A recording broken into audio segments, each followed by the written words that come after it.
नमस्कार। क्या आप जानते हैं कि एक ऐसी मेडिकल कंडीशन है जो करोड़ों लोगों को है, पर ज्यादातर को इसका पता तक नहीं चलता? जी हाँ, हम बात कर रहे हैं हाई ब्लड प्रेशर या हाइपरटेंशन की। ये एक ऐसी चीज है जो चुपचाप हमारे शरीर को अंदर से नुकसान पहुंचा सकती है। तो आज हम इसी के बारे में गहराई से बात करेंगे कि ये क्या है, क्यों खतरनाक है और सबसे जरूरी बात, इसे कंट्रोल में कैसे रखा जा सकता है। चलिए शुरू करते हैं। तो आज हम किन किन बातों पर गौर करने वाले हैं। सबसे पहले ब्लड प्रेशर होता क्या है, फिर हम जानेंगे कि भाई इसे साइलेंट किलर क्यों कहते हैं। इसके बाद हम देखेंगे कि अपनी लाइफस्टाइल में छोटे छोटे बदलाव करके इसे कैसे मैनेज किया जा सकता है। हम एक खास तरह के हाइपरटेंशन की भी बात करेंगे और आखिर में सीखेंगे कि घर पर ही इसे सही तरीके से कैसे नापा जाए। तो चलिए सबसे पहले और सबसे जरूरी सवाल से शुरू करते हैं। ये ब्लड प्रेशर आखिर है क्या? डॉक्टर जो 2 नंबर बताते हैं वो सिर्फ नंबर नहीं है, वो दरअसल हमारे दिल और धमनियों की सेहत का एक सीधा साधा रिपोर्ट कार्ड है। इसे ऐसे समझिए, हाइपरटेंशन का सीधा सा मतलब है कि हमारे दिल को शरीर में खून पंप करने के लिए ज़रूरत से ज़्यादा जोर लगाना पड़ रहा है। जब भी ब्लड प्रेशर चेक होता है तो 2 नंबर दिखते हैं। ऊपर वाला नंबर, जिसे सिस्टोलिक कहते हैं, वो दिल के धड़कने यानी काम करने का प्रेशर है, और जो नीचे वाला नंबर है डायस्टोलिक, वो 2 धड़कनों के बीच दिल के आराम करने का प्रेशर है। चलिए अब इन नंबर्स की दुनिया में थोड़ा और गहरे उतरते हैं, क्योंकि कहानी तो यहीं छिपी है। अगर रीडिंग 120/80 से कम है तो सब नॉर्मल है, लेकिन अगर ऊपर वाला नंबर 120 से 129 के बीच है तो ये एक चेतावनी है, जिसे एलिवेटेड कहते हैं। 130/80 को पार करते ही हाइपरटेंशन का स्टेज 1 या 2 शुरू हो जाता है, और अगर रीडिंग 180/120 से भी ऊपर चली जाए तो ये एक मेडिकल इमरजेंसी है, जिस पर तुरंत ध्यान देना बहुत जरूरी है। तो ये नंबर्स तो समझ आ गए, लेकिन सवाल ये है कि आखिर हाई ब्लड प्रेशर इतना खतरनाक क्यों है? इसे साइलेंट किलर या छिपा हुआ दुश्मन क्यों कहा जाता है? इसका कारण जानना बेहद जरूरी है। और सच कहूं तो यही सबसे डरावनी बात है। हो सकता है कि कोई बिल्कुल फिट महसूस कर रहा हो, लेकिन अंदर ही अंदर ये बढ़ा हुआ ब्लड प्रेशर उसकी धमनियों को लगातार नुकसान पहुंचा रहा हो। कोई लक्षण नहीं, कोई दर्द नहीं, इसीलिए तो इसे साइलेंट किलर कहते हैं। और यही वजह है कि रेगुलर चेकअप्स इतने जरूरी हो जाते हैं। और अगर इसे नज़रअंदाज कर दिया गया तो नतीजा इस स्लाइड पर साफ दिख रहा है। ये बढ़ा हुआ प्रेशर हमारी धमनियों को कमज़ोर करता है, जिससे हार्ट अटैक, स्ट्रोक और हार्ट फेलियर का खतरा बढ़ जाता है। जैसा कि हम देख सकते हैं, इसका असर सिर्फ दिल पर ही नहीं बल्कि किडनी, आंखों और यहाँ तक कि याददाश्त पर भी पड़ता है। ये खतरे असली हैं, लेकिन अच्छी खबर ये है कि इन्हें मैनेज किया जा सकता है। और यहीं से हमारी कहानी एक पॉजिटिव मोड़ लेती है, क्योंकि बात सिर्फ खतरों की नहीं बल्कि कंट्रोल की भी है, और ये कंट्रोल काफी हद तक हमारे अपने हाथों में है।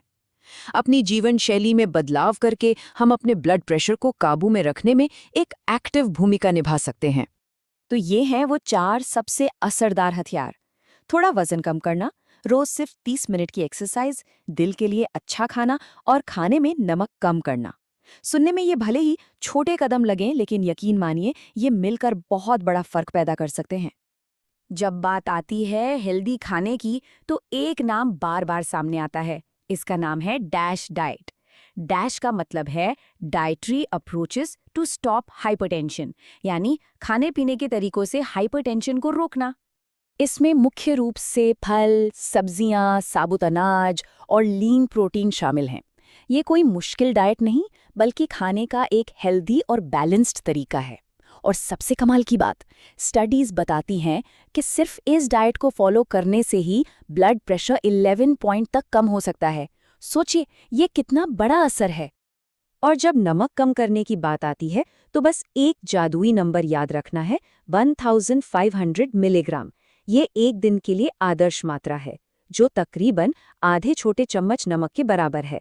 पैकेट वाले खाने से बचकर और ऊपर से नमक न डालकर इस लक्ष्य तक आसानी से पहुंचा जा सकता है।